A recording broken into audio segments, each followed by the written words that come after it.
Salam dalam damai dan kasih dari Tuhan Yesus Kristus, sahabat setia pendengar Renungan Pagi. Senang sekali hari ini boleh kembali menyapa saudara dalam program Renungan Pagi di kanal YouTube Jemaat GKI Banjarbaru.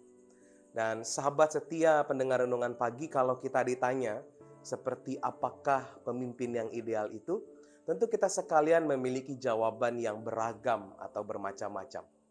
Namun menurut pandangan orang pada umumnya, seorang pemimpin yang ideal itu sudah barang pasti adalah orang yang bermoral baik, orang yang tidak mementingkan diri sendiri, dan pemimpin yang ideal itu juga adalah orang yang tulus hati, adalah orang yang ramah, adalah orang yang bukan pemarah, tidak melakukan kekerasan, orang yang sabar, orang yang bertanggung jawab, orang yang tidak bertentangan dengan kebenaran. Dan mungkin saudaraku memiliki jawaban tersendiri dalam hati masing-masing. Firman Tuhan hari ini dari 1 Petrus pasal yang kelima ayat yang pertama sampai yang ke-11 sesuai dengan Nats Almanak Gereja Kalimantan Evangelis. Saya hanya menekankan di ayat yang pertama sampai ayat yang kelima. Dan hari ini saya akan bacakan baik kita ayat yang pertama sampai yang kedua. Demikian bunyi firman Tuhan. Aku menasihatkan para penatua di antara kamu. Aku sebagai teman penatua dan saksi penderitaan Kristus yang juga akan mendapat bagian dalam kemuliaan yang akan dinyatakan kelak. Ayat yang kedua, gembalakanlah kawanan domba Allah yang ada padamu. Jangan dengan paksa, tapi dengan sukarela sesuai dengan kehendak Allah. Dan jangan karena mau mencari keuntungan, tetapi dengan pengabdian diri. Saudara sahabat setia pendengar Renungan Pagi, dalam firman Tuhan, berbagai kriteria dirangkum dalam diri seorang pemimpin yang disebut gembala. Ini bisa kita lihat di ayat yang kedua sampai ayat yang kelima.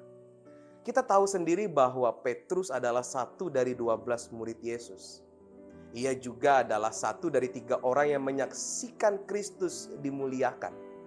Dalam kehidupan sehari-hari, Petrus juga sering kali berperan sebagai juru bicara para murid atau yang sering kita kenal dengan para rasul. Petrus juga menyaksikan peristiwa dari kematian sampai kebangkitan Tuhan Yesus Kristus. Firman Tuhan sendiri pun juga mencatat pula di dalam Kisah Para Rasul bahwa Petrus sendiri adalah orang yang berkhotbah pada hari Pentakosta dan menjadi sokok guru jemaat di Yerusalem. Namun yang menarik adalah ketika ia menulis surat kepada para pemimpin jemaat atau gembala jemaat, ia menyebut dirinya sebagai teman para penatua. Itu artinya dia tidak lebih berkuasa dibandingkan mereka.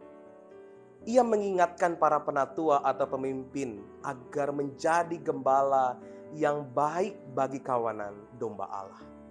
Di dalam ayatnya yang kedua dan yang kelima pula, Petrus sendiri memaparkan karakteristik seorang pemimpin gembala yang baik. Karakteristik pemimpin rohani yang baik diantaranya adalah pertama, menyadari bahwa mereka sedang menggembalakan kawanan domba Allah dan bukan miliknya sendiri. Lalu yang kedua adalah melakukannya karena dorongan yang kuat untuk melayani dan bukan karena upah. Yang ketiga adalah fokus pada apa yang dapat mereka berikan dan bukan apa yang akan mereka dapatkan. Dan yang keempat adalah menjadi pemimpin dengan memberi teladan, bukan hanya memberi perintah. Dan saudaraku, mari hari ini kita renungkan bersama. Setiap orang percaya sesungguhnya menjadi seorang pemimpin bagi sesamanya di dalam konteks yang beragam atau berbeda-beda. Entah di dalam keluarga, entah di dalam pekerjaan, entah di dalam masyarakat, bahkan juga di dalam gereja. Oleh sebab itu, apapun peraturan yang kita buat, hendaklah kita memimpin dan dalam kepemimpinan kita senantiasa sejalan dengan kriteria di atas. Jangan sampai kepemimpinan yang kita jalankan tidak menjadi berkat dan tidak membangun mereka yang kita pimpin. Mari bersama kita menjadi pemimpin yang memiliki kriteria seperti Kristus. Tuhan memberkati kita semua. Mari kita berdoa. Ya Allah kami di dalam Tuhan Yesus Kristus, terima kasih untuk sapaan firman-Mu di pagi hari ini. Ajarkan kami Tuhan untuk menjadi pemimpin yang ideal, di tengah kehidupan kami. Ajarkan kami Tuhan menjadi orang-orang yang bertanggung jawab dan memiliki kriteria-kriteria pemimpin yang baik seperti apa yang Petrus sudah sampaikan kepada para tua-tua jemaat. Mampukan kami melewati hari ini dan segala aktivitas kami, pekerjaan kami, pendidikan kami maupun apapun yang kami lakukan hari ini. Berkatilah ya Tuhan. Kami serahkan hidup kami seutuhnya ke dalam tangan pengasihan-Mu. Di dalam Tuhan Yesus Kristus kami berdoa. Amin. Sampai bertemu dan waktu dan kesempatan. Kasih Tuhan Yesus Kristus memberkati kita semua.